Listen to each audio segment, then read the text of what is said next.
নমস্কার, শিক্ষা কুটিরের আরো একটি নতুন আপডেটে তোমাদের স্বাগত জানাই। তোমরা দেখছো তোমাদের প্রিয় শিক্ষা কুটির। তো আজকের যে আপডেটটি রয়েছে সেটি মূলত মোবাইল স্ক্রিন দেখতে পাচ্ছ। তো সেক্ষেত্রে West Bengal board of primary এডুকেশনের যে বিএড মানে ডিএলএড পরীক্ষা, সেই পরীক্ষার পিপিএস এবং পিপিআর এর নোটিফিকেশন দিয়েছে। এর জন্য তোমাদের যেটা করবে, তোমরা নিজেরাই নোটিশটা দেখতে পারবে। তো যাই হোক, এখান থেকে 3 ডটে যেতে হবে। 3 ডটে যাওয়ার পরে দেখো নোটিশ বলে একটা অপশান আছে।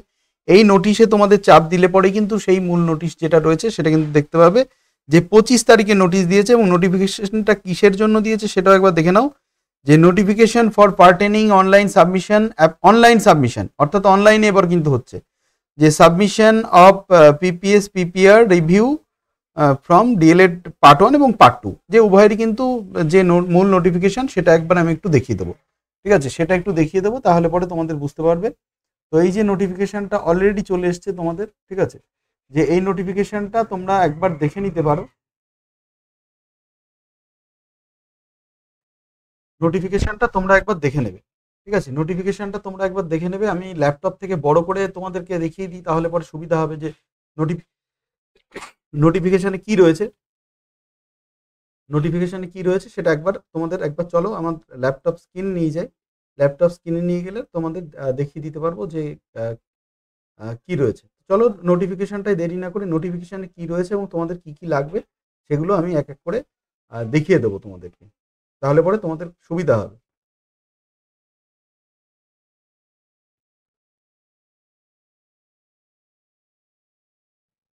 আচ্ছা, এই যে মূল নোটিফিকেশনটাই আমরা চলে এসেছি আমার ল্যাপটপ স্ক্রিনে। তো চলো, নোটিফিকেশনটা কি রয়েছে যে পিপিএস এবং পিপিআর এর জন্য, ঠিক আছে, এবং কারা কিভাবে করতে পারবে না পারবে, এবং সেক্ষেত্রে হচ্ছে 26শে ফেব্রুয়ারি থেকে 12ই মার্চ পর্যন্ত কিন্তু করা যাবে। ঠিক আছে, আমি এটা হচ্ছে কানেকশন উইথ ডিএলএড পার্ট 1 এবং part 2 examination will be available log in, অর্থাৎ কলেজের লগ ইন যেটা রয়েছে, লগ ইনের 26 তারিখ থেকে 12ই মার্চ পর্যন্ত পাওয়া যাবে। তো সেক্ষেত্রে হচ্ছে all heads of all DLED institute are hereby requested to go through their dedicated institute login from fill up candidate due to positive. তো এক কথায় অনলাইনে কিন্তু ফর্ম ফিল আপ হচ্ছে এবং তোমাদের এর জন্য তোমাদের কলেজে যোগাযোগ করতে হবে। ঠিক আছে, অনলাইনে ফর্ম ফিল আপের জন্য তোমাদের কোথায় যোগাযোগ করতে হবে না, তোমাদের কিন্তু কলেজে যোগাযোগ করতে হবে। এবং কলেজে যোগাযোগের সাথে সাথে আরও একটা কথা বলে রাখি, যে তোমাদের কলেজের যে লগ ইন আছে সেই লগ ইনে কিন্তু কলেজের লগ ইনে তোমাদের কিন্তু ফর্ম ফিল আপটা হবে। তো সেক্ষেত্রে তোমরা অবশ্যই কলেজ লগ ইন থেকে ফর্মটা ফিল আপ করে নেবে।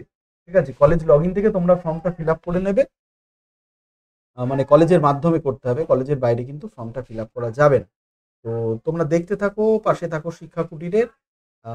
মোবাইল থেকেও এভাবে তোমরা নোটিফিকেশনটা দেখতে পারো। তো সেই কারণে আমি মোবাইল সেট আপটাও করেছি নতুন। তো ভালো থেকো, দেখা হচ্ছে পুরো ফর্মটা কিভাবে ফিল আপ করবে সেই ভিডিওতে। ধন্যবাদ।